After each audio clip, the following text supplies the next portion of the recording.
Well, our mortuary had the contract for all military services out at the Roswell Army Airfield. And this gentleman called and said he was a mortuary officer at the base. He needed some information. And I said, what do you need? And he said, how many hermetically sealed infant caskets do you have, 3.5 to 4 foot in stock? And I said, we don't have any. How long would it take you to get them? And I said, well, I can call Amarillo by 3:30 this afternoon and have them in here in the morning. I said, what's going on? He said, that's not important. I said, well, it is important also, but anyway.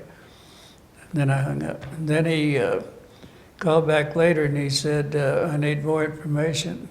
And you want to know what embalming chemicals that would alter the tissue, the stomach contents, and what is our preparation for taking care of bodies that are laying out in the elements for several days. And I said, you're the mortuary officer and you're asking me because I do it your way, you know. I was trying to find out who I was talking to.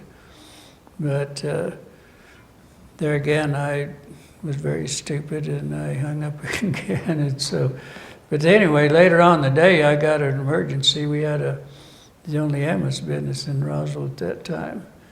And this airman was riding an old Indian motorcycle and he hit the back end of a farmer's trailer out here going into the gin. And so when I arrived at the base where I usually back up to this ramp and unload the patients, there was 3 field Army Air Force ambulance backed up against the ramp. And so I had to swing around. But anyway, we were walking up the ramp and I saw a lot of debris. And so when I got in and checked him in, got all the vouchers and everything signed, I said, this captain there, and I said, sir, it looked like we had a crash. I need to get ready for it. And who in the hell are you and what are you doing here? And I said, well, I had an emergency and we have the contract for all military services. It looks like you had a crash. He just said, stay right here, don't move. And so I stayed there, and pretty soon he came back with 2 military police and said, get this guy off of the base, he's not supposed to be here. Whenever this happened, whatever had happened, all the doctors and nurses that were stationed here in that area and everything were given, that were stationed here permanently, were given orders not to report. Because my understanding and everything later on, it came that the reason for that being that these were all specialists and they were all sent in from Wright-Patterson. And so anyway, what he wanted to know from me, I had seen evidently I was involved in things that I shouldn't have been involved in. When you said you saw some debris, could you go back and... I saw that, and that's what started it. But what he really wanted to know later on, see, I knew this nurse, and this nurse, she didn't get orders not to report either because she was going to join the St. Mary's Order, and our hospital was the St. Mary's.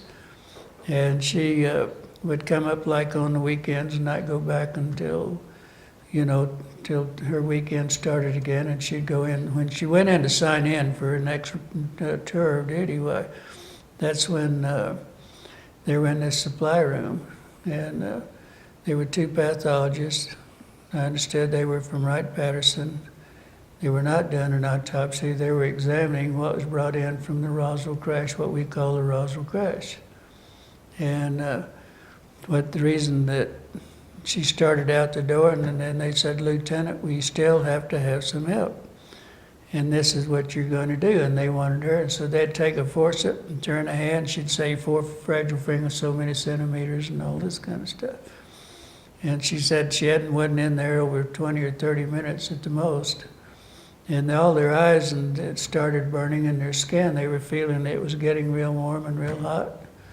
So that's when they just immediately, they had no idea what they had. The 2 pathologists said there wasn't anything in the anatomy books, there wasn't anything in what our medical schools, they had never seen anything like this. And that's immediately after that they were put in these pouches, put in a hermetically sealed container and flown directly to Wright-Patterson. And she actually described for you what they looked like. Yeah, when the MPs were taking me out down the hall, that's when she came out of the supply room with this towel over her face, and that's when she screamed, Glen, get out of here as fast as you can. Then I met her I kept calling, and I met her the next morning at the officers club in the conference room, and that's when she gave me a little diagram of what they were going on, what they look like. And it looks like what you see today, most of the little diagrams, you know, the 4 fragile fingers and the long arm, real short joint, the large eyes. She said the heads were almost completely demolished, but they could see. They only had 2 orifices. They didn't have earlobes. They had 2 ear canals. The mouth was only about 1 inch. And that's the way she described it to me. And I was with her till about 11:30 that day, and then at 3:30 that afternoon, her supervisor called and said, your friend just been transferred out. And I had her serial number and everything else, but I never have found her to this day. I've never made contact with her. So I'm sure, I think the best thing they did, she was going to join a convent, and I'd imagine they discharged her and let her go. It's a good place to keep somebody quiet. And he came up to me and he was punching me on the shoulder, just lightly. I mean, he wasn't rough or anything. And he just said, look, mister, you don't go in and start any rumors in Roswell. Nothing happened out here. And he said, if you do, you know, it'd be real serious problems. And so I just, being as my character was at that time, I said, I'm a civilian, you can go to hell. And that's where he said, you may be the one going to hell.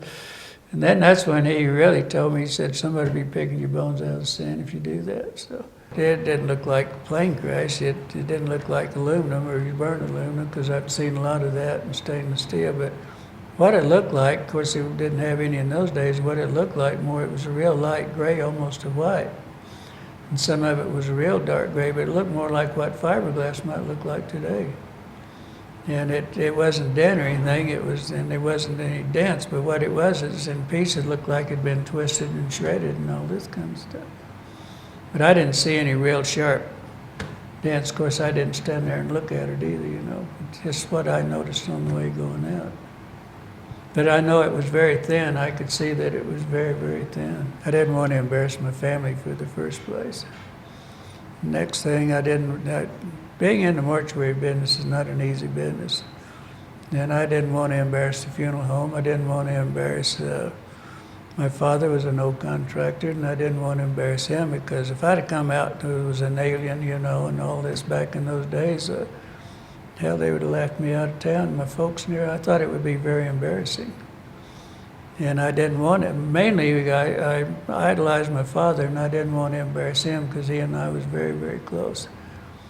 And I was told, one of those sergeants out there said, well, let him go. Hell, nobody's going to believe him anyway. Nobody's going to believe this anyway. So, but that didn't have anything to do with it. It was my family that I wanted to protect and the funeral business.